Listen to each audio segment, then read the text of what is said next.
Hi, my name is Ellen and I'm going to teach you about personal finance. By the end of this lesson, you will gain the knowledge required for managing your own personal finances at Exchange City in Chester, Pennsylvania, or for maintaining your own personal checking account. You will learn about how to make out a deposit slip, how to write a check, and how to maintain a checkbook register. We'll start with identifying parts of the deposit slip. Here's where you print your name. This is where you write your personal bank account number. The bank logo identifies the name of your bank. This section is where you write in the date that you make the deposit. Down here is where you sign your name in cursive writing. However, on the deposit slip, you only need to sign on this line if you're receiving any cash back. This section is divided into many parts. If you have cash, you can enter the paper bill amount in the currency section and the coin amount in the coin section. If you have any checks to deposit, you can enter them in the List Checks Singly section. When you have all of your amounts entered, you add them up and put them in the total. If you are not requesting any cash back, the net deposit will be the same as the total. If you are planning on getting some cash back, you will subtract the cash received from the total amount, and then you will get your net deposit. Your net deposit is the actual amount of money that your bank will credit or add to your account balance. We'll see some specific deposit slip examples in a little while after we review writing checks and maintaining a checkbook register. Let's review parts of the check. Here's where you will print your name. Typically, when you order checks, the bank will print this information on your checks for you. However, when you open an account for the first time, you'll have to print your name. Note that in the top right corner of the check, you'll have to assign the check a number. When the bank prints your checks, they will automatically number them for you starting with any number sequence you choose, typically at least 3 digits. Here's where you enter the date that you wrote the check. The line where it says pay to the order of is the person or business that you are writing the check to. In other words, this line is the payee and you are the payor. In the box on the right is where you enter the dollar and cents amount of the check using numerals and clearly identifying the decimal point. On the line below where you've entered the payee name, there's a line with the word dollars after it. This is where you write the amount of the check using words instead of numerals. You'll see examples later on. In the bottom left-hand corner of the check is the word memo. As a taxpayer who is able to account for deductions on your tax return, the memo section may be helpful to identify deductible items such as doctors, prescriptions, and other deductible items you will learn more about as you get older. In the bottom right-hand corner of the check is where you write your signature in cursive. On this check that you will use at Exchange City, you will also have to enter the account number you have been assigned. When you have a real bank account, the account number is pre-printed on each check, so you don't have to worry about entering those numbers. Now let's review the checkbook register. You will note that there are several columns in which you can enter information. We'll go over each one of them. Also, you will note that there are white and gray horizontal lines. Typically, one transaction, whether it's a check or deposit, is entered using both lines. In other words, one gray and one white line makes up one transaction. Let's review the columns. The first column is the number, and that means the number of your check. The second column is date, and that means the date you wrote the check or made the deposit.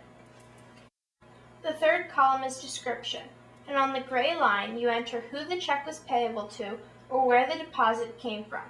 On the white line underneath, this is where you enter the memo section from the bottom left-hand corner of the check. The next column is payment debit, and this column is used only when you write a check. The deposit credit column is used for when you make a deposit. When you have a checking account, every month you will get a bank statement in the mail, and you can reconcile your bank statement by placing an X next to the transaction in this column. This allows you to cross-reference your records with the bank's record. The last column is the balance column. When you first open a checking account, the balance is 0. Your first transaction would be a deposit, so you have money in your account. You would enter the deposit amount on the gray line. When you add the zero beginning balance on the first white line to the deposit amount on the first gray line, you will get the current amount in your checking account, which you enter on the white line. We'll go over some specific examples so you understand how this works. Let's start practicing the deposit slip with a few scenarios. For the first one, you received a $5 bill and 2 quarters from your mother for watching your brother Saturday. You decide to deposit $4.50 into your account and keep $1 to spend. On a deposit slip, this line takes the place of a decimal point. The left side represents dollars, and the right side represents cents. For scenario 1, because you received a $5 bill, you would put a 5 in the currency row, followed by 2 zeros. And because you received 2 quarters, which equals 50 cents, you put 50 cents in the coin row under the cents column. So now you total both of these columns, which comes to $5.50. But because you want to keep $1, you put 100 in the less cash received. But then you subtract the less cash received from the total, which means your net deposit is $4.50. So now let's practice scenario 2. Your grandmother mailed you a check for $5 for your birthday. You decide to deposit $3 into your account and keep $2 cash to pay back the money you borrowed from your sister. So now, because you received a check, you put $5 in the list check singly row. So then the total comes to $5. But because you want to keep $2 cash, you put $2 in the less cash received row. You then subtract the less cash received from the total, which comes to $3. This is your net deposit. Let's practice writing checks with an example. On February 27th, you write a check number 104 to American Eagle to buy a shirt for $12.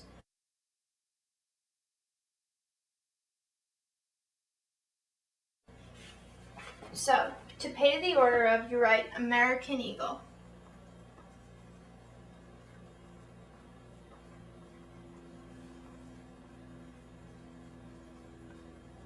And then in this box, you write 12.00.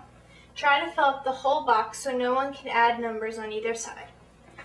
And then you write out the number.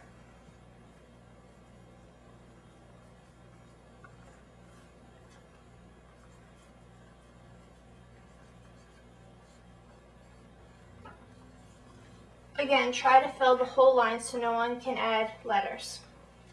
So in the memo box, you can also write shirt.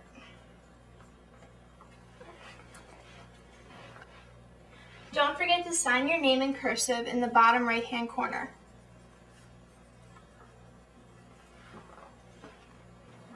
Please note that on this line, there are several commonly used ways to fill it out. On my example, I've put a 00 over a 100 as a fraction. Let me show you a few other examples. Another way to write it is 12 and XX over 100, followed by a straight line. One final example is to write $12 even. And on any of these examples, rather than a straight line, you can draw a wavy line like this. So now let's practice some examples with a checkbook register. When you first open a checking account, your balance always is 0. The first transaction we are going to make is a deposit.